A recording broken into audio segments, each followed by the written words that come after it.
حکومت کا کام ہے، فوج نپٹے گی۔ ایک تو یہ ہے، اس لیے اللہ رسول فرمایا جہاد ہوگا کہاں، کس کے انڈر میں؟ حاکم وقت کے۔ نمبر 2 ایک ہے جہاد یوم النفیر۔ کیا مطلب ہے کہ فوج کے علاوہ کوئی ایسا حملہ ہم پر دشمن کر رہا ہے کہ اب فوج کافی نہیں ہے، بلکہ اعلان کر دے کہ ہر انسان جتنا کچھ کر سکتا وہ جہاد کے لیے نکل جائے۔ اب یہ حالات پر ہوگا، ہو سکتا ہے ایسے موقع پر ایمان، دین، ملک کی حفاظت کے لیے عوام، ڈاکٹر، مرد، عورت سب کو شاید نکلنا پڑے۔ کیوں؟ ہو سکتا ہے لڑنا ہی نہیں ہے، مجاہدین کی مرہم پٹی ہے، سامان پہنچانے کا معاملہ ہے، بہت ساری چیزیں ہیں۔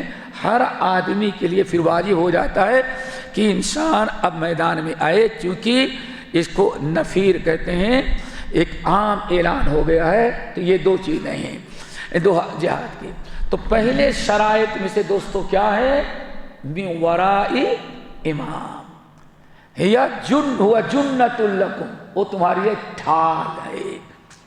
مثلا ایک بات بتائیں، آج ایک انسان اپنے سے شروع کر دیا، نہیں ہم جہاد کریں گے، اپنے سے شروع کیا، پولیس پکڑ لے، جیل میں ڈال دے، پورے ملک کے لوگ مل کر کے بھی اس کو ضمانت کر کے چھڑانے کے کوئی تیار نہیں ہے۔ دیکھا آپ نے؟ کوئی نہیں، کامیاب نہ ہوا اور کہاں ڈال دیا گیا؟ وہ جیل میں۔ کیوں؟ کوئی اس کی پشت پناہی نہیں ہے۔ اور اگر یہ جہاد حاکم وقت کے جھنڈے تلے ہم کریں گے تو اللہ نہ کرے کہیں اگر ہمیں کسی ملک نے پکڑ لیا کہ حاکم وقت کی ذمہ داری ہوتی اپنے ملک کی قیدیوں کی کفالت کرنا اور آزاد کرانا۔ کچھ کل کوئی مسئلہ ہو جائے اور حاکم وقت کے اجازت کے بغیر آپ نے شروع کر دیا تو نقصان کم ہوگا، فائدہ کم ہوگا، نقصان بلکہ فائدہ کچھ نہیں ہوگا، نقصان زیادہ ہوگا۔ تو یہ جہاد اسلامی آداب، احکام، شرائط کے ساتھ ماضٍ الی یوم القیامہ، قیامت تک جاری رہے گا انشاءاللہ، اور کوئی ایک حرف منسوخ نہیں ہے۔ لیکن انفرادی جہاد نہیں۔ انفرادی جہاد کا معاملہ ایک چھوٹے سے مثال دے۔ اللہ رسول نے کیا فرمایا؟ من رأى منکم منکرا فلیغیرہ بیدہ فإن لم یستطع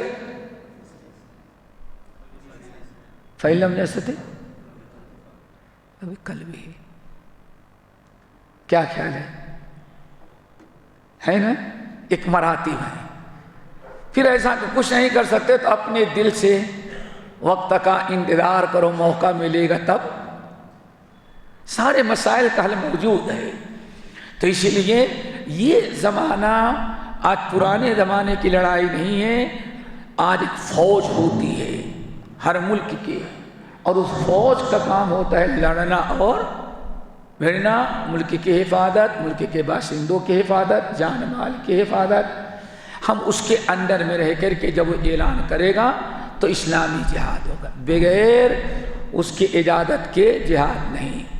یہاں تک کہ اگر کسی کے باپ نے بھی اجازت یہاں تم جاؤ جہاد میں، تو وہ بھی جہاد نہیں ہو سکتا جب تک کہ حاکم وقت، ہمارا خلیفہ چاہے دیندار ہو یا بے دین ہو، جب تک وہ اجازت نہ دے، اس کی طرف سے اعلان نہ ہو، تب سے نہیں۔ اور اگر کوئی نہیں کہ نہیں ہم کو جہاد کرنا ہے، اچھا ٹھیک ہے چلو جاؤ فلاں جگہ مجاہدین کا نام نوٹ ہو رہا ہے فلاں ملک، نہیں ہمیں اب وہاں کوئی جانے کے لیے تیار نہیں۔ ہمارے پاس بہت سے لوگ آئے وہاں کی بات، ہم جانا چاہتے ہیں۔ میں نے کہا حکومت نے اعلان کیا جاؤ پہلے UAE حکومت میں نام لکھاؤ، نہیں ان کے ساتھ نہیں،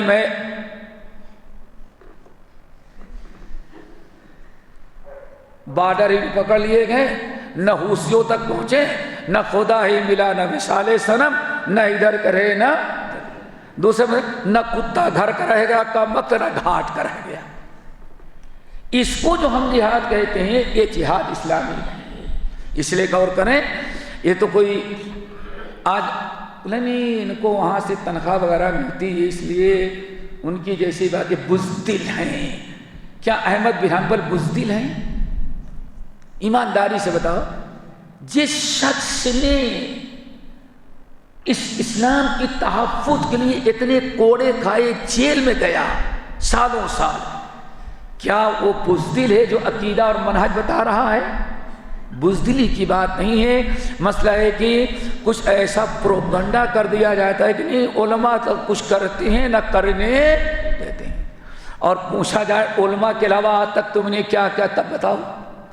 دین اکبری کو کس کے باپ نے مٹایا ہے؟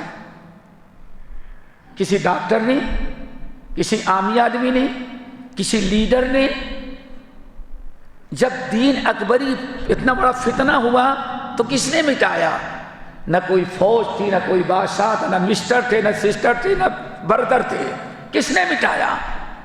ایک عالم دین مجدد الف ثانی۔ یہ کس نے کہا کہ علماء کچھ نہیں کرتے؟ ہاں تم جیسے چاہے تو ویسے علماء نہیں کرتے۔ علماء وہ کرنا چاہتے جو کتاب و سنت میں ہے، اپنی منمانی نہیں چلتی دین کے معاملے میں۔ تو یہ کہنا کہ علماء جس کی تنخواہ لیتے ہیں انہیں کی تعریف کرتے ہیں، انہیں گنگاتے ہیں، یہ علماء کو بہت بڑی تہمت اور بڑا الزام ہے، اور سوشل میڈیا میں ڈال کر کے علماء کی توہین ہے۔ اور علماء کی توہین کبھی کبھار انسان کو کفر تک پہنچا دیتی ہے، جیسے کہ سورۃ کہاں کیا ہے،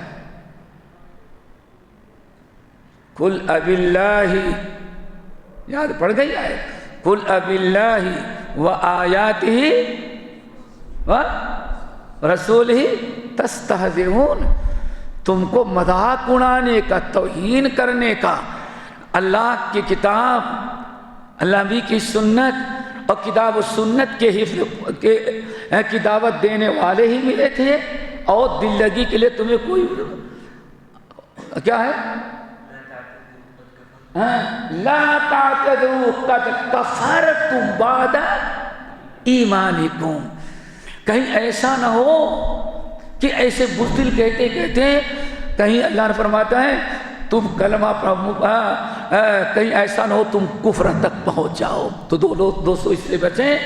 مقصد ہمارا یہ ہے کہ احمد بن حنبل رحمۃ اللہ کیا کہتے ہیں، یہ سب کس کے اندر میں ہوگا؟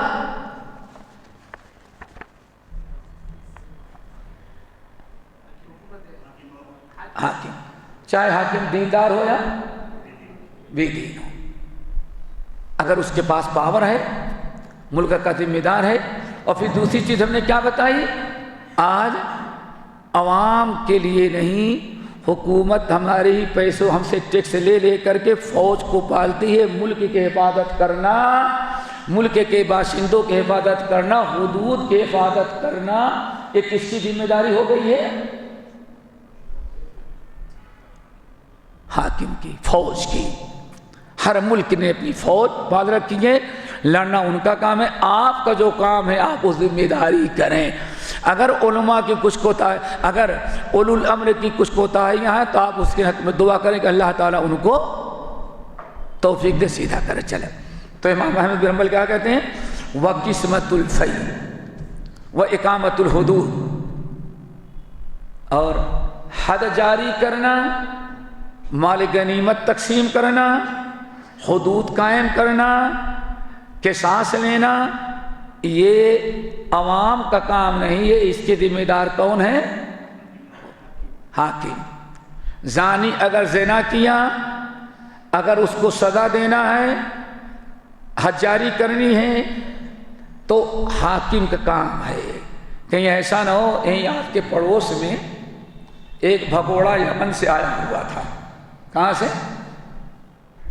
بامبے ایئرپورٹ پر سونے میں پکڑا گیا، وہ سونے میں پکڑا گیا۔ حکومت ہند نے پاسپورٹ ضبط کر لیا، شاید کچھ لوگ جانتے ہوں گے، اور اب جب نہیں جا سکتا تھا یمن، وہاں وہاں جاؤ، تو اس نے کہا پہنچ گیا حیدرآباد، کہا کہ ہم خلافت اسلامیہ قائم کریں گے۔ چلو بھائی، بہت کوشش کیا، تو حیدرآباد کے لوگ بڑے فراخ دل ہے، جو دعوت کہیں نہ کامیاب ہوتی ہو وہاں کامیاب ہو جاتی ہے، بالکل تیار ہے۔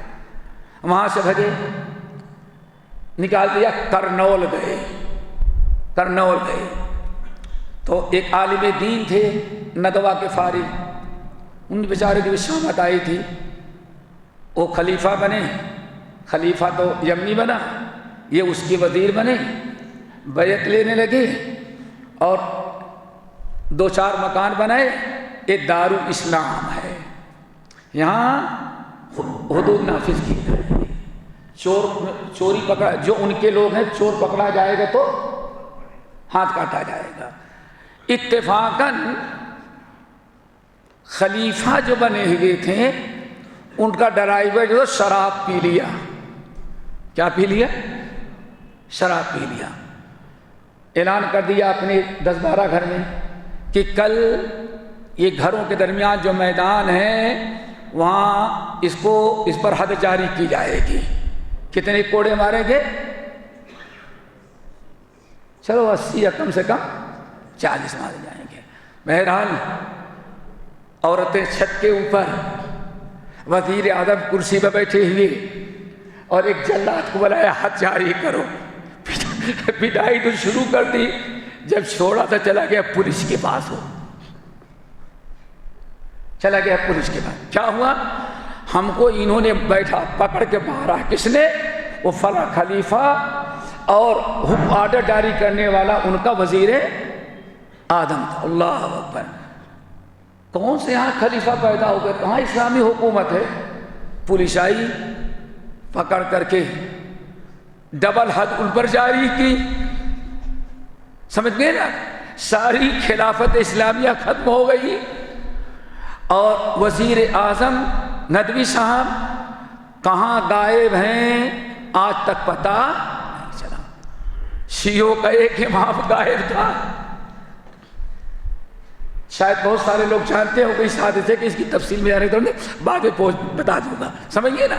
یہ دیکھیں، آدمی اپنے سے اگر حد جاری کرنے لگے گا، یہ ہم جاری عوام کے ہاتھ میں ہوگا تو کبھی حد جاری کیا کہتے ہیں اس کو شرعی حدود نہیں کہیں گے وہ۔ اسی لیے اگر آپ حد جاری کریں گے، ہو سکتا اس کے دوست احباب آپ سے ملیں گے، لڑائی ہوگی، تو زانی ہو، چور ہو، شرابی ہو، کیا بہتان تراشی ہو، جب بھی اسلامی یہ حدود جو ہیں اگر قائم کرے گا تو حاکم وقت۔ ہمارے زمانے میں عبد المحسن جو مدینہ منورہ کے گورنر تھے، انہوں نے ایک واقعہ بتایا۔ جامعہ اسلامیہ کے قریبی میں ان کا محل تھا، تو وہ کہنے لگے کہ ایک ہمارا جو مسجد نبوی میں آپ نماز پڑھیں اب تو ختم ہو گیا، بالکل قبلے کی طرف کوٹ تھا شریف کو، اور وہیں میدان تھے، وہیں حد جاری کی جاتی تھی۔ تو کبھی کبھار ہم لوگ دیکھنے کے لیے چلے جاتے تھے بالکل قبلے کی طرف۔ تو وہ کوٹ میں ایک بدو آیا، کہنے قاضی نے فیصلہ کر دیا، لیکن بدو اکھڑ تھا اجٹ۔ بدو جانتے ہیں نا کس کو کہتے ہیں؟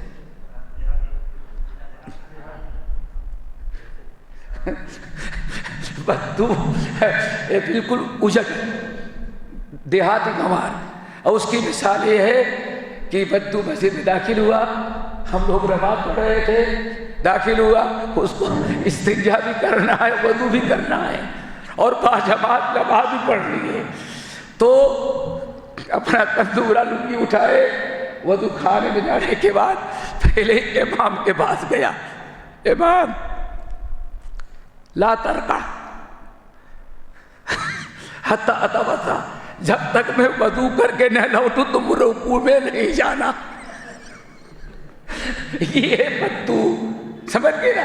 یہ بدو تو بالکل، یہ تو میں نے اپنی آنکھوں دیکھا ایسے گوار، سیدھے گیا مسجد میں، یہاں امام لا ترکع، رکو نہیں کرنا جب تک کہ وضو کر کے اب وہ استنجا کرے گا وضو کرے گا اب امام پھر آیت امام رکو کرے، یہ اس کو بدو کہا جاتے ہیں، کہا جاتا ہے ابھی بھی۔ تو بدو بگڑ گیا، نہیں مانیں گے۔ قاضی بہت کنٹرول کرنا چاہا کہ نہیں بھائی مان جاؤ تمہارا، نہیں مانوں گا۔ کہا تنگ کیا تو کہا موبائل نے تو ٹیلی فون لاؤ، میں ابھی ملک کو ٹیلی فون کرتا ہوں۔ کن کو؟ جو مدینے کے۔ جیسے اس نے ہمارے قاضی نے کہا کہ ہم ملک سے ٹیلی فون کرتے، اچھا بتاؤ کیا فیصلہ، میں قبول کروں گا۔ گھنٹے بھر سمجھایا، قبول کرنے کے لیے تیار نہیں، لیکن جب حاکم کی دھمکی دی تو سارا بھوت اتر گیا، نہیں میں قبول کروں گا، ان کو خبر نہ کریں۔ کیوں؟ وہاں گئے تو اس سے بڑی سزا ملے گی۔ تو دوستو یہ سارے حدود جو جاری کریں گے کون کرے گا؟ وہ، تاکہ فوضا نہ ہو۔ تو اس لیے کہتے ہیں حدود جاری کریں گے ائمہ، نہ ان پر طعن کیا جائے گا، نہ تشنیع کی جائے گی، نہ بلا وجہ ان پر تنقید کی جائے گی۔ اگر کچھ منکرات ہیں تو ان کے اوپر یعنی دعا کی جائے۔ اور گرچہ حاکم وقت آپ کا فاجر ہو، فاسق ہو یا دیندار ہو، پرہیزگار ہو، اگر اس نے نظام قائم کیا ہے کہ زکوٰۃ سب لوگ بیت المال میں جمع کرائیں، تو گرچہ وہ بے ایمان کا تو خائن نہیں لیکن بے دین ہیں، تو احمد بن حنبل رحمۃ اللہ کہتے ہیں اگر اپنی زکوٰۃ بیت المال میں جمع کرا دیں گے تو آپ کی زکوٰۃ ادا ہو جائے گی، آپ کو پورا ثواب ملے گا۔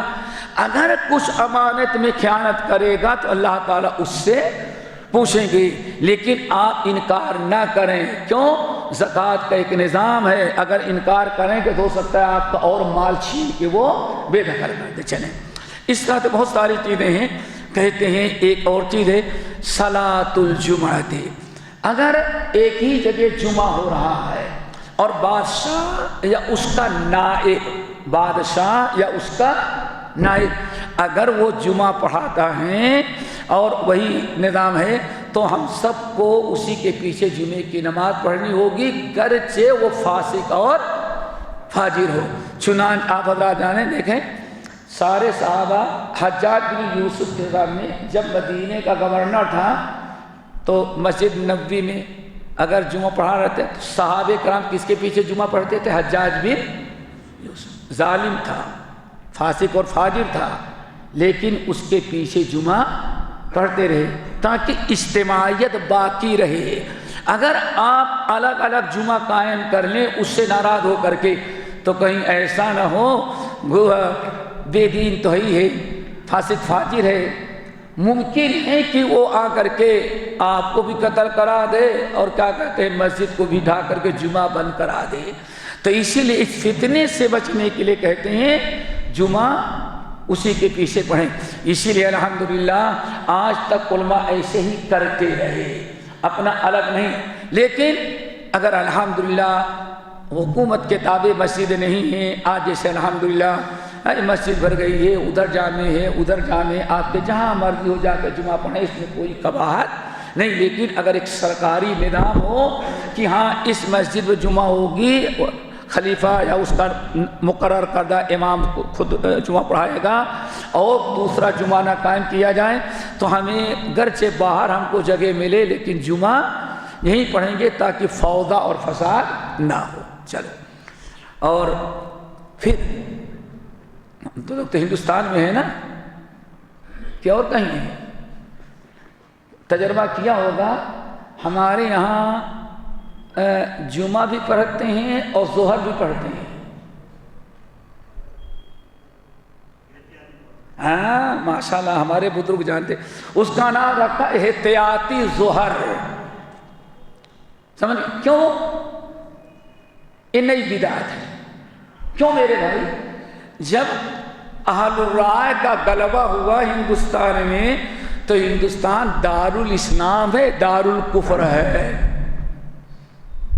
ظالموں 1000 سال تک حکومت کیے، ابھی تک دارالاسلام و دارالکفر کا فیصلہ نہیں ہوا تمہارا۔ کچھ لوگوں نے کہا یہ دارالکفر ہے، ہندوستان دارالحرب ہے، دارالکفر ہے، تو اب جمعہ یہاں پڑھنا جائز ہے کہ ناجائز؟ جمعہ پڑھنا جائز کہ ناجائز؟ تو کچھ لوگوں نے کہا بالکل نہیں، دارالحرب میں جمعہ قائم کرنا جائز نہیں، ظہر کی نماز پڑھی جائے۔ تو بہت سارے لوگوں نے تو جمعہ نہیں پڑھی۔ یہ شاید نہیں جانتے ہوں گے آپ لوگ، جی ہو بابا زندہ ہوتے تو پوچھتے تھے جمعہ نہیں پڑھیں گے۔ کچھ لوگوں نے کہا نہیں جمعہ پڑھیں گے۔ اب کافی جھگڑا ہوا، اختلاف ہوا، تو ایک تیسری قوم پیدا ہو گئی ہندوستان میں، باغباں بھی خوش رہے، راضی رہے، سیاد لا الہ الا ولا الہ مذبذبین بین ذالک، بس تھالی کا بیگن جس کو کہتے ہیں، دیکھا ہے نا، یہاں سے لو تو کبھی ادھر کبھی ادھر کبھی ادھر کبھی ادھر، اس کو کہا جاتا ہے مذبذبین بین ذالک لا الہ الا ولا الہ ہؤلاء۔ کچھ لوگوں نے کہا ایسا کرو، سب سے بہتر ہے جمعہ پڑھ لو اور ساتھ ساتھ میں ظہر بھی 12 رکعت پڑھ لو، اس کا نام ہے احتیاطی ظہر۔ پاکستان اسلامی ملک بن گیا، ابھی بھی احتیاطی ظہر کا چکر نہیں ختم ہوا۔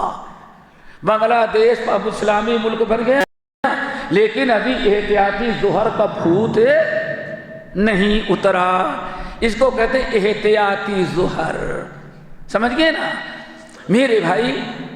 یہ کون سا طریقہ ہے کہ احتیاطی کون سی چیز ہے؟ گاؤں گاؤں میں چاہے دارالکفر ہو یا دارالاسلام ہو، سمجھتے ہیں جواسا گاؤں تھا، ایک جواسا گاؤں تھا، اول جمعۃ جمعت، سب سے پہلا جمعہ جو قائم کیا گیا فتوحات اسلامیہ میں، جواسا بحرین کا ایک گاؤں تھا چھوٹا سا، چند گاؤں آدمی تھے، وہاں بھی جمعے کی نماز پڑھے۔ کیوں؟ اہل الرائے نہیں تھے اس وقت، اگر کہیں اہل الرائے ہوتے تو کیا کہتے؟ یہ بھی پڑھو اور وہ بھی پڑھو۔ تو احتیاطی ظہر کا چکر چلا۔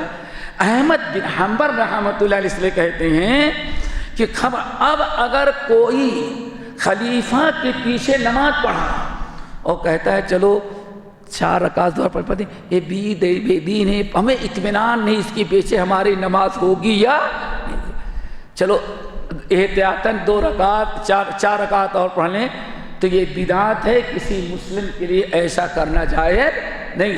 اس جزم و یقین کے ساتھ ہو صلو خلف کل فاسق و فاجر، فاسق فاجر کے پیچھے نماز پڑھو گے، اچھا امام نہیں، جب بھی تمہاری نماز ہو جائے گی۔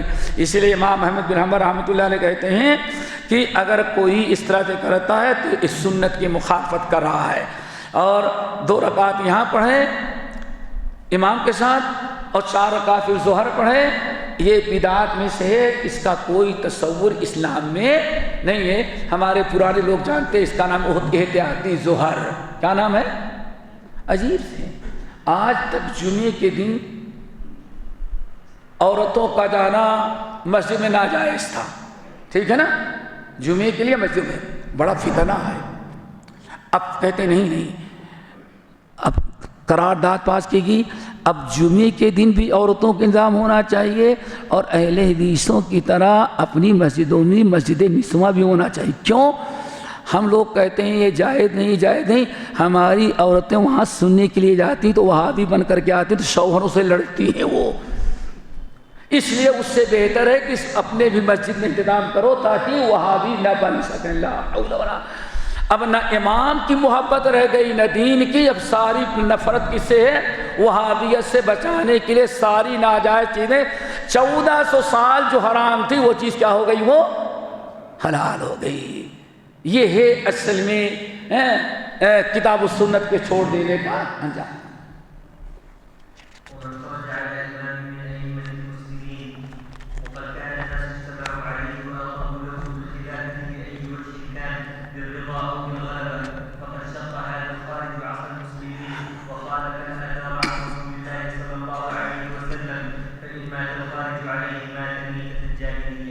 ہاں، ایک پھر بتا رہے ہیں کہ امام المسلمین جو انسان ملک پر قابض ہے یعنی حاکم ہے، چاہے طاقت کے طور پر یا جیسے گرچہ شرعی نہ ہو متغلب ہے، اگر پورے ملک پر کنٹرول کر لیا ہے اس نے، تو اب ہر انسان کو چاہیے کہ اس کی خلافت کا کیا کریں، تسلیم کریں، خاموش نہیں۔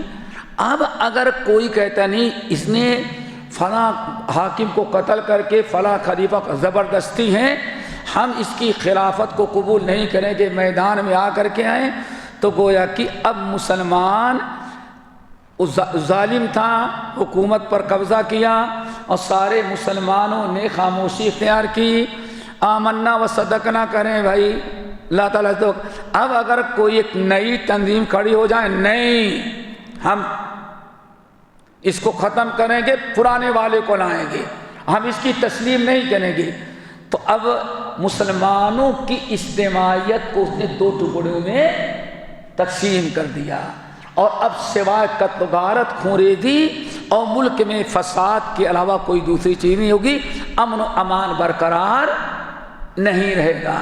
اسی لیے کہتے ہیں امام احمد بن حنبل رحمۃ اللہ علیہ کہتے ہیں کہ اس کو ماننا چاہیے جیسے کہ صحابہ کرام رضوان اللہ علیہم اجمعین نے حجاج بن یوسف یہاں تک کہ مختار بن عبید ثقفی جیسے بدمعاش انسان نے جب قبضہ کیا، حکومت کے ساتھ غالب آیا، تو اس کے بھی خلاف کھڑے ہو کر کے نہیں ہم اس کو نہیں بلکہ ہم اپنا الگ حکومت قائم کریں گے، ایسا صحابہ نے نہیں کیا۔ بلکہ امام بخاری رحمۃ اللہ علیہ کو، امام بخاری تاریخ کبیر میں نقل کرتے ہیں کہ 10 صحابہ کرام، کتنے؟ 10 صحابہ، جس میں عبداللہ ابن عمر ابن الخطاب تھے، وہ بھی مختار بن عبید ثقفی کے پیچھے جمعہ پڑھتے رہے، اس کے خلاف کھڑے ہو کر کے مسلمانوں کے اس اتفاق کو توڑ کر کے الگ حکومت بنانے کی کوشش نہیں کی۔ تو دوستو صحابہ ہم سے زیادہ دین سمجھنے والے تھے، ان کے طور طریقے پہ چلیں گے تو انشاءاللہ امن و امان بھی رہے گا، خیر نہ رہے گا۔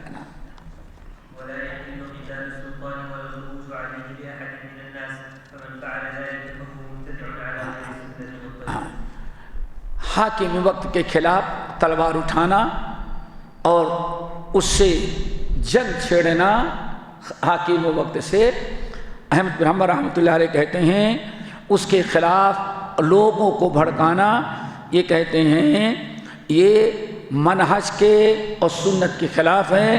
فمن فعل ذلک، اگر کسی نے ایسی حرکت کیا تو فہو مبتدع، کیا ہے وہ مبتدع ہیں علی غیر سنت و طریقہ، اہل سنت والجماعت کا، صحابہ کا، تابعین کو جو طریقہ تھا اس طریقے سے وہ شخص نکل گیا۔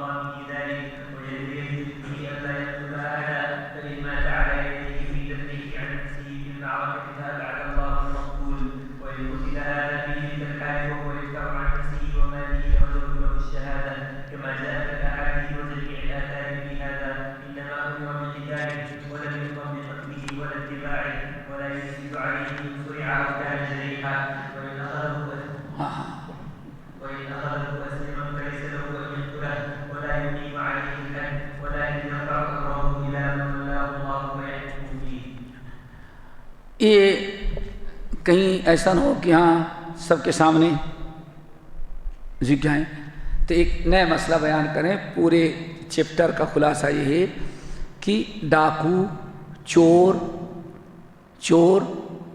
عصمت دری کرنے والا، خوارج، سمجھ گئے نا، چور ڈاکو اگر تمہارے گھر میں داخل ہو کر کے تمہارا مال چھیننا چاہے، تمہارے بیٹیوں اور بہنوں کی عصمت دری کرنا چاہے تو تمہارے لیے اللہ نے قتال کو مباح کیا، بلکہ جائز ہے، ضروری ہے کہ اس سے لڑیں۔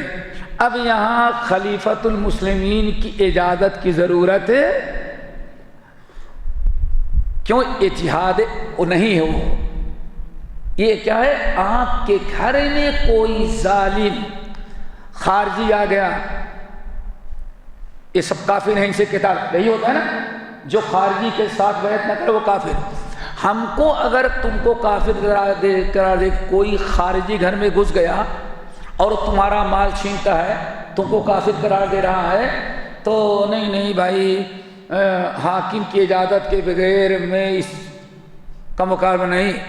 اب حاکم کی اجازت کی ضرورت نہیں کہ یہ تمہارے اپنے گھر کا معاملہ ہے، اس کو مارو، قتل کرو، پکڑو اور لے جا کے پولیس کو اور حاکم صاحب سب کچھ اب تمہاری اللہ نے اختیار ہے۔ یہاں ایسے حالات میں حاکم وقت کی اجازت کی ضرورت نہیں ہے۔ اسی طرح سے کوئی چور آ جائے، ڈاکو آ جائے، راستے میں آپ سے لڑ رہا ہے، گھر میں گھس جائے، بھائی سب دیکھ رہے ہیں، نہیں، اس سے مقابلے کے لیے امیر المومنین کی اجازت چاہیے، یہ کریں گے تب تو کوئی بھی گھر میں لوٹے گا۔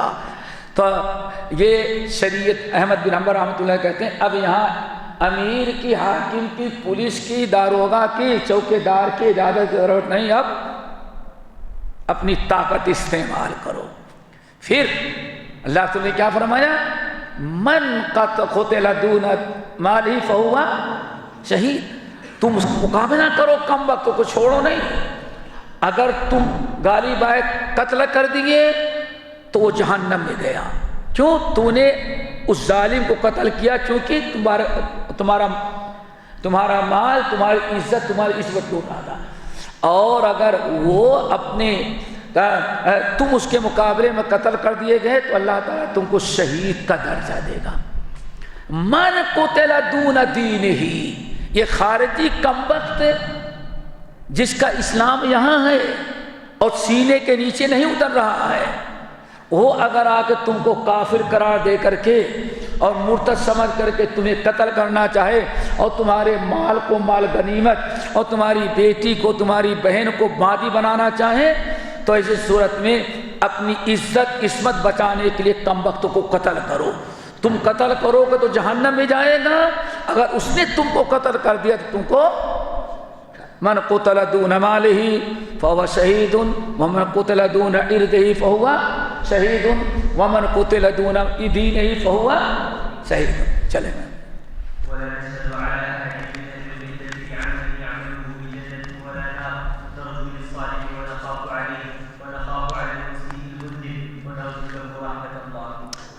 یہ ایک اور مسئلہ ہے، وہ کیا؟ ہمارے ہاں سب شہید، اندرا گاندھی شہید، گاندھی جی شہید، بھٹو شیعہ شہید، جس کو بھی کہائے ہم شہید، اور قرآن خانی بالکل عام۔ ہمارے یہاں شہادت کی سرٹیفکیٹ بہت ہی زیادہ، جس کو چاہو شہید، جس کو چاہو شہید۔ شہادت بہت اونچا مقام مرتبہ ہے۔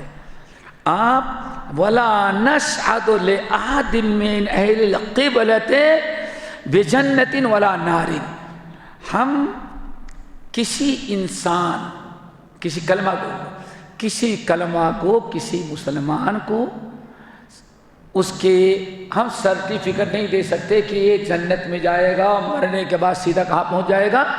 جنت میں۔ ہم ایک گارنٹی نہیں دے سکتے، امید رکھتے ہیں۔ کیا کرتے ہیں؟ امید رکھتے ہیں۔ کیوں؟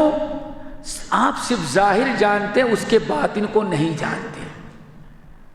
اسی لیے ہمارے ہاں فلاں شہید، فلاں شہید، فلاں شہید، فلاں شہید، اور فلاں کو قرآن خوانی، فلاں کی برسی، یہ شرعاً دوستو جائز نہیں ہے۔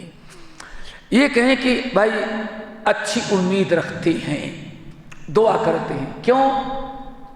بظاہر بہت اچھا ہے لیکن باطن کا معاملہ کون جانتا ہے؟ اس حدیث پر ذرا غور کریں، جب نبی علیہ السلام کا خادم شہید ہوا، یاد ہے نا حدیث، سارے صحابہ کرام مبارکبادی دینے لگے، اللہ رسول مبارک ہو آپ کا غلام شہید خادم۔ آپ نے کیا فرمایا؟ کلا، نہیں خبردار شہید نہیں کرنا، تم شہید کہہ رہے ہو، میں اس کو جہنم کی آگ میں جلتا ہوا دیکھ رہا ہوں۔ کیا تھا؟ ایک فی بردۃ غلہ، مال غنیمت کی ایک چادر پہلے سے اپنے لیے بچا۔ اتنی اونچی ہستی، نبی کا خادم ہوتے ہوئے بھی اللہ لوگوں نے کہا شہید، آپ نے کہا نہیں شہید نہ کہو بلکہ کیا کہو، کیوں؟ ایک اچھی امید کسی کے بارے میں رکھو کہ امید ہے اللہ تعالیٰ شہادت کا درجہ دے، 100% یقین کر کے سرٹیفکیٹ نہ دے دے۔ کیوں؟ حنین کے موقع پر سنا ہوگا، حنین کا واقعہ ہے نا، ایک نوجوان ماشاءاللہ خوب تگڑا پہلوان ایک طرف سے ختم کرتا جا رہا ہے، لوگوں نے کہا اگر جنت میں جائے گا اس جہاد میں تو یہی جائے گا۔ اللہ کے رسول نے فرمایا نہیں وہ تو جہنم میں جائے گا، یہی حدیث ہے نا، جہنم میں جائے گا۔ صحابی کرام کہتے ہیں بظاہر سب سے زیادہ لڑ رہا ہے اور جہنم میں جانے اور جنت میں جانے کے لائق ہے، اور اللہ رسول فرماتے ہیں کہ یہ جہنم میں جائے گا۔ کہتے ہیں ہم لوگوں نے پیچھا کیا کہ ذرا دیکھیں کیوں، بظاہر تو جنت میں جائے گا بلا حساب کتاب، اور اللہ رسول فرمانے کہاں جائے گا جہنم میں۔ پیچھا کیے، کافروں سے قتال کرتے کرتے کرتے کرتے کسی کافر نے زہر آلود نیزہ مارا، لگ گیا، زہر پورے بدن پھیلا، تکلیف زیادہ پہنچی اس کو، پورا زہر جسم میں پھیل گیا، تکلیف جب زیادہ ہونے لگی اور بہت ہی اب برداشت نہ کر پایا تو جس تلوار سے دشمنوں کو قتل کر رہا تھا اسی تلوار کو دستہ نیچے اور نوک اوپر اور اپنے پیٹ پر خوب کس کر کے دبایا، ادھر سے تلوار پیچھے آر پار ہو گئی، وہیں وہ خودکشی کی موت مر گیا۔ اب صحابہ کرام صدق اللہ ورسولہ، میرے بھائی ہم اور آپ جانتے وائدہ باشد کی کار خیر کنن چوں بخلوت می رون آکار دیگر می کنند۔ تو دوستو ہم ظاہری طور پر کسی کے بارے میں کہیں اچھی امید رکھتے ہیں، کیا رکھتے ہیں؟ اچھی امید، لیکن کسی کے بارے میں جنت اور جہنم کا 100% کا فیصلہ نہ کر دیں۔ جیسے سنا ہوگا مولوی صاحب کہتے تھے ایک مرتبہ سمجھایا، 2 مرتبہ سمجھایا، 3 مرتبہ سمجھایا، 10 مرتبہ، ایک دن غصے میں کمبخت تو سدھرتا نہیں، مرنے کے بعد سیدھے جہنم میں جائے گا، حدیث ہے نا صحیح مسلم کی، سیدھے تو جہنم۔ بے ایمان اتنا برائی کرتا، میں سمجھاتا ہوں باز نہیں آتا، جب وہ بھی مرا بے ایمان اور مولانا صاحب بھی ملے، آمرین بالمعروف والناہین عن المنکر مرے، تو اللہ نے فرمایا اس کو تو جنت میں جا، کس کو؟ گنہ کا، تو جنت میں جا، اور وائز کو، خطیب کو، عامر کو، المعروف جہنم۔ اللہ نے وہ برا ہے میں نیک تھا، اللہ نے فرمایا نہیں، تم نے اتنا بڑا فتویٰ اس کے بارے میں کہ واللہ لا یغفر اللہ لک، میں اللہ کی قسم کہا تو دنیا کو اللہ معاف کر دے کہ تیری مغفرت نہیں کرے گا، تو کون ہوتا ہے میرے بارے میرے اوپر فیصلہ کرنے والا؟ اللہ۔ اب آپ ذرا بتائیں جب اتنا نازک معاملہ ہے تو بڑا ہو چھوٹا ہمارا نظر کیا ہونا چاہیے؟ امید ہے، اچھی ہے، اس کے حق میں دعا کرتے ہیں اللہ اچھی موت دیا۔ ایک ہم امید رکھ سکتے ہیں 100% کسی کے جہنمی اور جنتی ہونے کا فیصلہ نہیں کر سکتے۔ نام یاد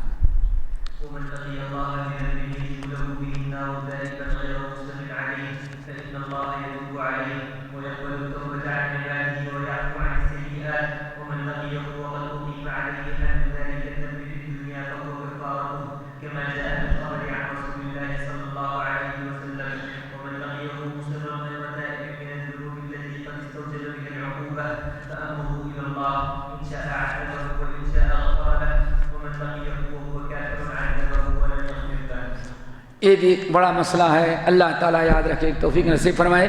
وَمَن لَقِيَ اللَّهَ بِذَنبٍ تجب لہ بہ النار تائبا غیر مصر علیہ، جو اس نے کوئی ایسا گناہ کیا جس گناہ کی بنا پر بندے کے اوپر جہنم واجب ہو گئی، لیکن توبہ کر لی. کیا کر لی اس نے؟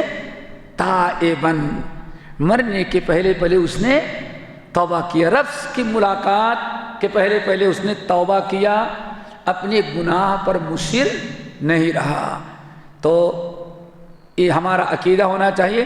فَإِنَّ اللَّهَ يَتُوبُ عَلَيْهِ، اللہ تعالیٰ قُلْ يَا عِبَادِيَ الَّذِينَ أَسْرَفُوا عَلَىٰ أَنفُسِهِمْ لَا تَقْنَطُوا مِن رَحْمَتِ اللَّهِ إِنَّ اللَّهَ يَغْفِرُ الذُّنُوبَ جَمِيعًا اللَّهُمَّ مَغْفِرَتُكَ أَوْسَعُ مِن رَحْمَتِكَ. تو کتنا بڑا سے بڑا گنہگار بھی ہو، اگر مرنے کے پہلے پہلے صدق کے دل سے توبہ کر لیا تو التائب من الذنب کمن لا ذنب له، کل بنی آدم خطاؤون وخیر الخطائین التوابون. یہ حدیثیں ہیں. ہمیں چاہیے کہ اس بات پر ایک حسن نظر رکھیں اور یہ کہیں کہ تھا تو بہت برا لیکن مرنے کے پہلے پہلے توبہ کر گیا، اور اللہ تعالیٰ سارے گناہوں کو معاف کرنے والا ہے. پھر اللہ کے بارے میں کیا؟ یقبل التوبۃ ویعفو.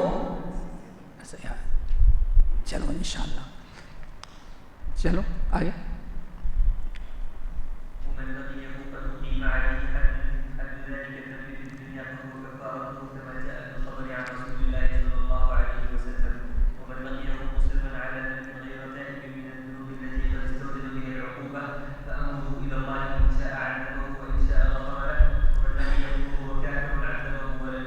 تین چیزیں بیان کیا ہے، تین باتیں.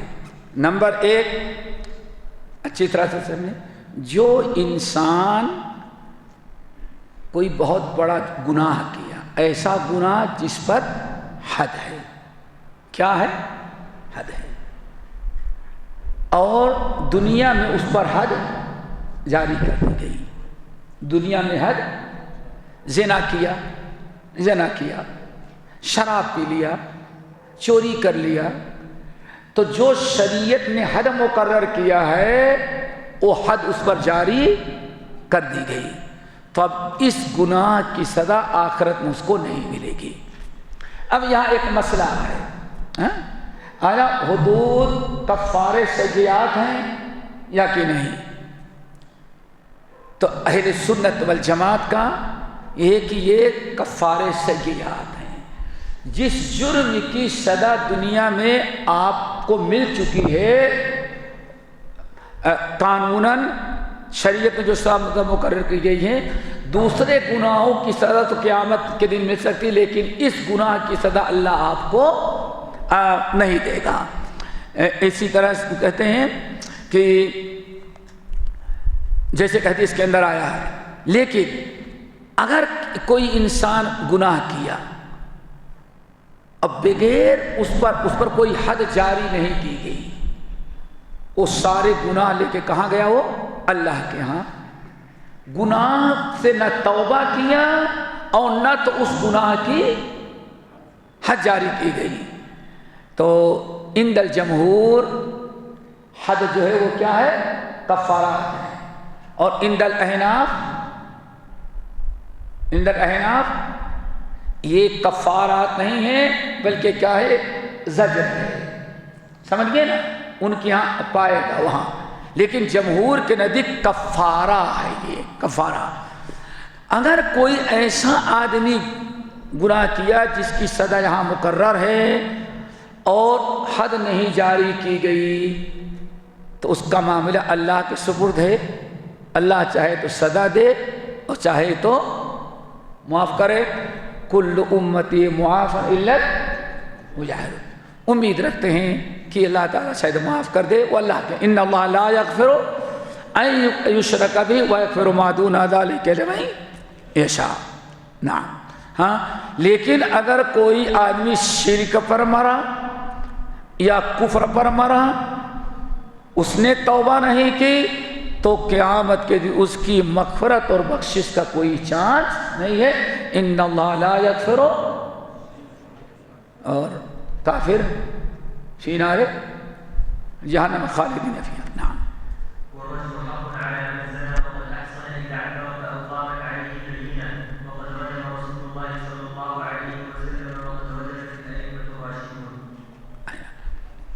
یہ ہے اقامت الحدود، یعنی حد جاری کرنا۔ رجم کرنا، زانی شادی شدہ ہے تو رجم کرنا ایک شرعی حدود ہے، شریعت نے مقرر کیا ہے۔ اگر شادی شدہ ہے گر اور اس نے زنا کا اعتراف کیا خود، جیسے مائد اسلمی اور غامدیہ خاتون، ان کے پاس کوئی گواہ نہیں تھا لیکن خود انہوں نے اعتراف کیا، یا 4 گواہوں سے ثابت ہو گیا اور اس پر رجم کر دیا، اس کو رجم کیا جائے گا۔ اب اس گناہ کی سزا اس کو نہیں ملے گی، تو لیکن یہ رجم کی سزا اللہ کے رسول نے نافذ کی ہے، ائمہ نے نافذ کیا ہے، اور یہ سزا قیامت تک منسوخ نہیں ہو سکتی۔ کیوں؟ آج کہتے ہیں زنا وہ ہے جو کیا کہتے ہیں جبرن کیا جائے، اور دونوں راضی ہیں تو کیوں کسی کی آزادی چھینی جائے؟ زنا جرم ہے کب؟ جب بغیر رضامندگی سے کی جائے اور دونوں راضی ہیں تو کوئی مشکل نہیں، مباح ہے، جائز ہے۔ اسلام میں چاہے زنا بالجبر ہو یا زنا بالرضا ہو، ہر حال میں اس کی سزا رجم ہے اگر شادی شدہ ہیں۔ اگر شادی شدہ نہیں ہے تو 100 کوڑے و تقریب و آمین، سال بھر کے لیے ملک بدر۔ لیکن پھر وہی مشکل ہے، کہتے ہیں نہیں یہ زیادتی ہے، ملک بدر کرے گے تو لڑکی کس کے ساتھ رہے گی، عورت کس کے ساتھ رہے گی؟ اب کس کا مذہب ہے سمجھ جائیں آپ لوگ کل کلیے میں۔ چلو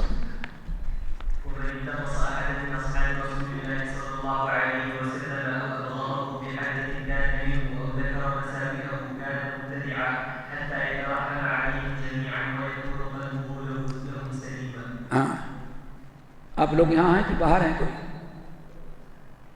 جسم کے ساتھ سب کا دل یہاں ہے؟ ہاں ہے نا یہاں؟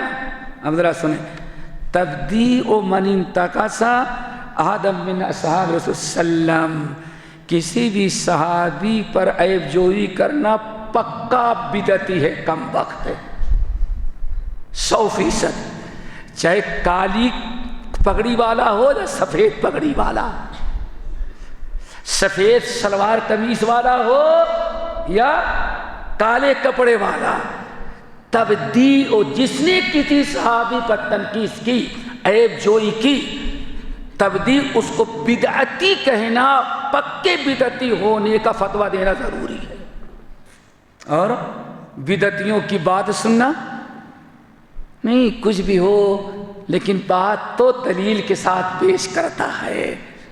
ارے میرے بھائیو، شیطان نے رب کو دلیل دیا، انا خیر منہ، اللہ نے جب پوچھا ابلیس میرا حکم کیوں تو نے ٹھکرا دیا؟ کہا آپ کی غلطی ہے، کیوں؟ انا خیر منہ خلقتنی من نار وخلقتہ من، ابلیس میں بھی دلیل دی اللہ، لیکن شیطانی دلیل تھی، تو کہیں ایسا نہیں کالی پگڑی والا بھی دلیل دے رہا لیکن شیطانی دلیل۔ وَإِنَّ الشَّيَاطِينَ لَيُوحُونَ إِلَىٰ أَوْلِيَائِهِمْ لِيُجَادِلُوكُمْ، تاکہ تم کو گمراہ کرنے کے لیے تم سے بحث کرے۔ تو تبدیع من انتقص، صحابہ کی شان میں گستاخی کرنے والے کے پر اس کو بدعتی قرار دیا جائے گا، کیونکہ اصحاب رسول رضی اللہ عنہ ورضو چھ جائے کہ امیر معاویہ کاتب پھر ایک بات اور بتائیں، اپنے سالے کی بے عزتی پر جہاں میرے سالے کو کیا کہتے ہیں یہاں مسئلے کو ساری خدائی ایک طرف، جورو کے بھائی کی تو اتنی عزت ہے، ارے بدبخت نبی کے سالے کو گالی تنقید کرتا ہے تو اپنے سالے کی تنقید گوارا نہیں، نبی کے سالے کی کیسی تنقید کرتا ہے۔ معاویہ اللہ کے نبی کے سالے ہیں، کاتب وحی ہیں، اللہم اجعلہ ہادیاً مہدیاً، اتنی ساری فضیلت معاویہ کی ہو، اور کالی کبر پگڑی سے دل بھی کالا کم وقت کا ہے، ورنہ ایسی حرکت نہ کرتا۔ یہ رسول کتنا بڑا تبدیل و تبدیل، اس کو بدعتی کہنا ضروری ہے کہ ہاں یہ بدعتی ہے، اور بدعتی سے کے قریب جانے ہمارے سلف تو ایسے تھے، بعض سلف کہتے ہیں باہر گئے تھے تو آگے صابن سے اپنا منہ دھل رہے تھے، بدعت سے نہیں لگا، اپنا منہ دھل رہے ہیں رگڑ رگڑ کے صابن سے۔ کہا کیا ہوا؟ کہا بدعتی کمبخت کی نظر ہمارے چہرے پر پڑ گئی، اتنی نفرت تھی سلف کو، سلف کو بدعت سے اتنی نفرت بدعتی سے، اور ہمیں بڑی محبت کیوں؟ بال تو دل کو لگتی ہے، دل میں کچھ عیب ہے، زیغ ہے، کیا ہے؟ زیغ ہے، اسی لیے ساری باتیں اچھی لگتی ہیں۔ آگے بڑھ دینا۔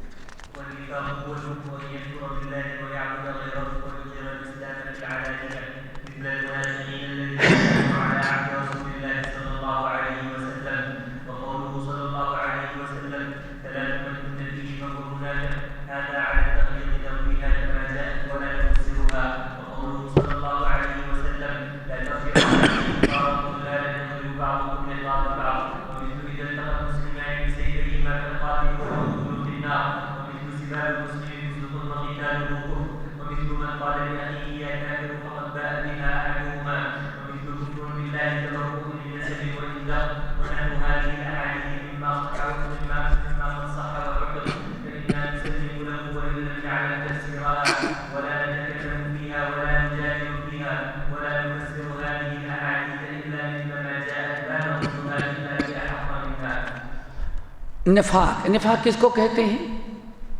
آپ لوگ تو جانتے ہیں کچھ بھائی، نفاق چوہے کی بل ہوتی ہے نا، چوہے کی بل، اس کو نفاق کہا جاتا ہے۔ نفق نفق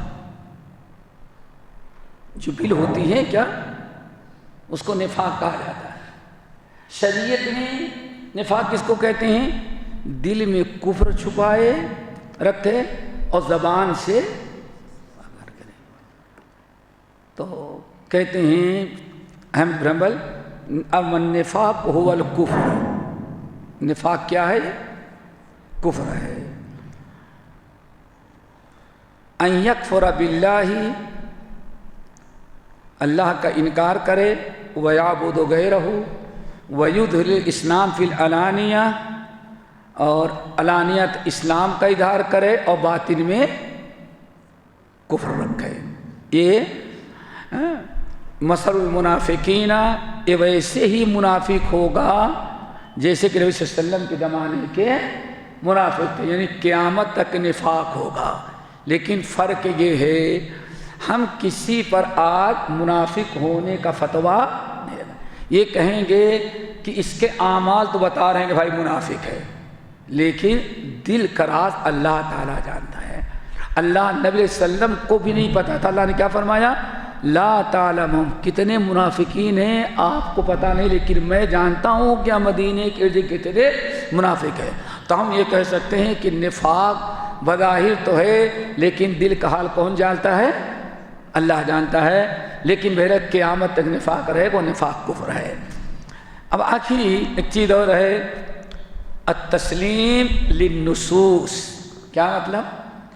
اللہ اس کے رسول اللہ کی کتاب کی آیت اور وسلم کی احادیث، ان کو کیا کہتا ہے؟ نصوص، یعنی قرآن و حدیث کے نصوص کے سامنے ہمارا کام ہے سر تسلیم خم کر دینا، اس کو تسلیم کر لینا، چاہے ہمارے سمجھ میں آئے یا ہمارے سمجھ میں نہ آئے، ہمیں اس کو تسلیم کر لینا چاہیے اور اسے قبول کرنا چاہیے۔ نبی علیہ السلام نے ارشاد فرمایا ثلاث من کن فیہ فہو، اب یہ حدیث ہے، اس کو کہا کہتے ہیں ہم تکلیف پر محفوظ کریں گے۔ ثلاث من کن فیہ کان منافقا، تین باتیں کس کی علامت ہیں؟ ہم اس کو تسلیم کریں گے لیکن ہم اس کو تکلیف پر محمول کریں گے۔ کیا؟ کیوں؟ یہ صفات کبھی سچا مومن جو ہوتا ہے وہ بھی نفاق نہیں۔ ایک مسلمان اللہ کو مانتا ہے، رسول کو مانتا ہے، لیکن کسی مصلحت کے بنا کیا کر دیتا ہے؟ وہ اپنا سچا مال بیچنے میں جھوٹ بول دیتا ہے۔ کبھی استاد نے بلایا، مدرسے میں نہیں پہنچے، جھوٹ بولے، کیا بتائیں ڈیوٹی پہ نہیں آیا، بیوی بیمار ہو گئی تھی اور اب بیمار کچھ نہیں ہوا تھا۔ دیکھیں انسان جھوٹ بولتا ہے، یہ ساری باتیں بولتا ہے، لیکن الحمدللہ دل میں کفر نہیں ہے، دل میں ایمان ہے۔ تو ایسی شکل میں ہم ان کو تغلیظ پر یعنی قباحت پر محمول کریں گے کہ جھوٹ بولنا کتنی بدترین چیز ہے کہ ایک مومن کی شان ہے۔ کس کی شان ہے یہ؟ ایسا نہیں کہ ہاں جس کے اندر ہم دیکھیں جھوٹ بول رہا تو اس کو کیا کہہ دیں گے؟ منافق ہے۔ کیوں؟ نفاق کا تعلق دل سے ہے، اور علیم بذات الصدور، اللہ وحدہ لا شریک ہے۔ نبی علیہ السلام نے ارشاد فرمایا ہمارے بعد خبردار گمراہ نہیں ہو جانا، ایک دوسرے کی گردن مارنے لگو۔ اسی طرح سے جب دو مسلمان لڑتے ہیں تو القاتل والمقتول فی النار، یہ سب جو ہے ہم تکلیف پر محمول کریں گے، اس کو کفر پر اور شرک پر محمول نہیں کریں گے۔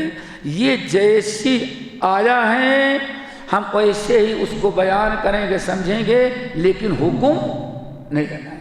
ٹھیک ہے؟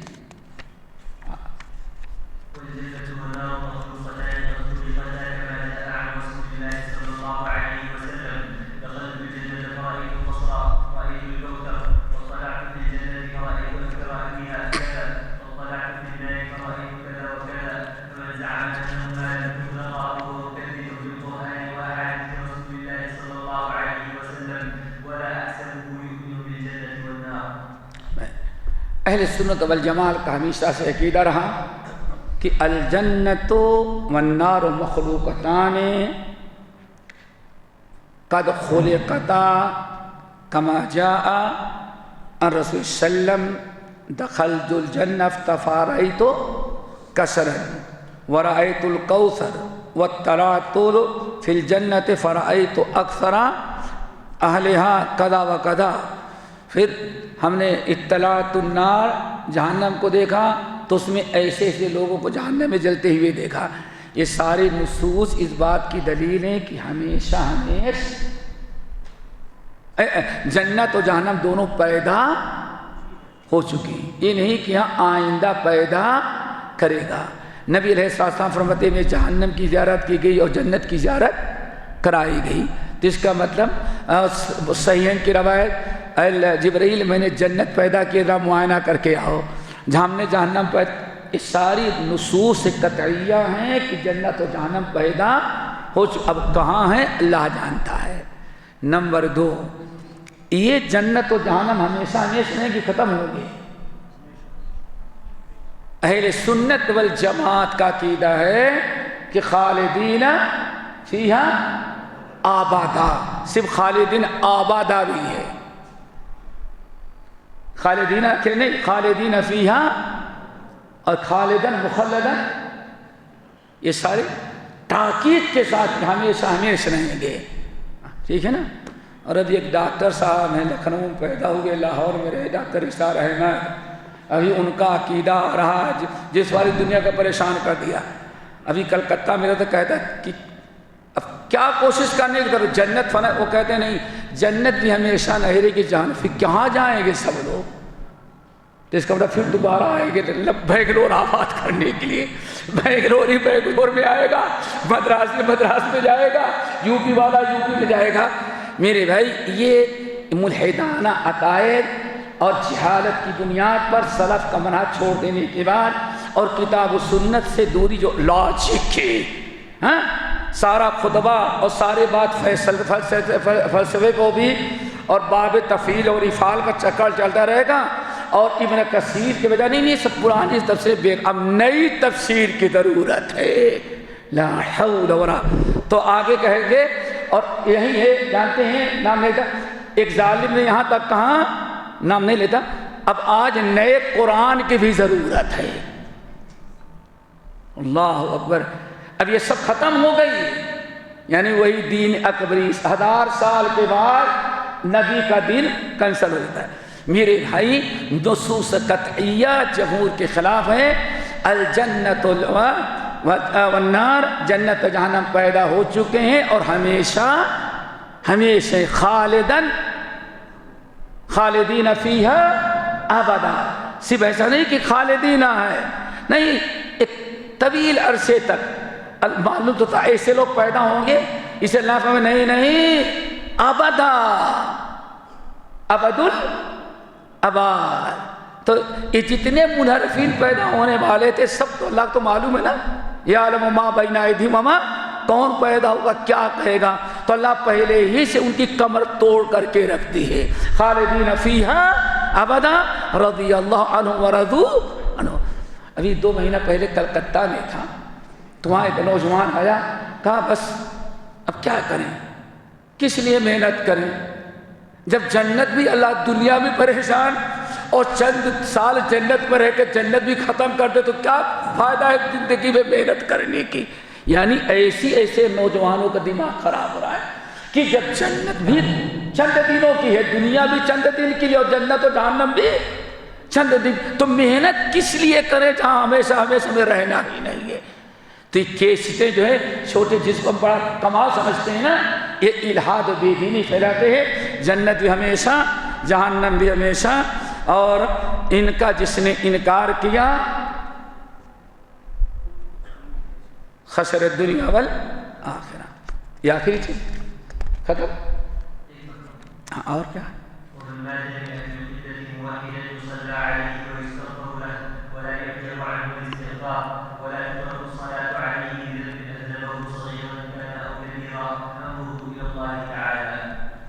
آخری چیز اللہ کرے ختام ہو مسک ہو، واقعی امام صاحب نے خطاب بھی کیا ہے۔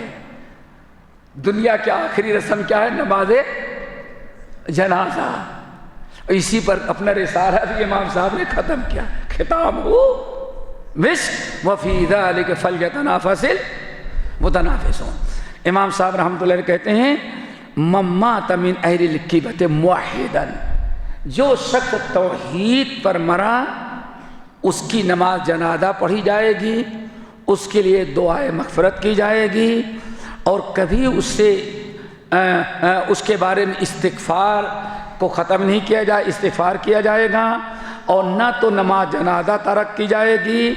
اگر چھوٹے موٹے گناہ اس سے ہوئے بھی ہیں تو جنازہ رکھنے بھی گنہگار تھا، نماز جنازہ اس کی نہیں پڑھیں گے، اس کی نماز جنازہ پڑھیں گے کیوں موحد تھا، کلمہ گو تھا، اور نماز جنازہ پڑھتے ہی اللہم اغفر لحینا و، دعائیں مغفرت بھی کریں گے، نماز جنازہ بھی پڑھیں گے، اور مقابر المسلمین میں اس کو دفع کیا جائے گا۔ یہ کیا ہے؟ کتاب ہو، اسی پر ایک کتاب ختم ہوئی۔ دعا کریں اللہ تعالی ہم سب کو یاد رکھنے اور جو سنا ہے اس پر عمل کرنے اور غیروں تک پہنچانے کی توفیق نصیب فرمائے، اور یہ جو ہم نے وصول پڑھے ہیں ان کے خلاف اور جو وہ سب فتنہ ہے اللہ تعالیٰ فتنوں سے محفوظ رکھے، اور دعا مانگتے ہیں وَأَعُوذُ بِكَ مِن فِتْنَةِ دنیا، نہیں مانگتے وَأَعُوذُ بِكَ مِن فِتْنَةِ دنیا و عذاب قبر سے پھر منع مانگتے ہیں، اور دنیا میں فتنوں سے اللہ تعالیٰ ہر قسم کے فتنوں سے محفوظ رکھے۔ اللہ ہم سب کو عمل کی توفیق نصیب فرمائے۔ اقول لکم بہذا واستغفر اللہ من کل ذنب واتوب الیہ۔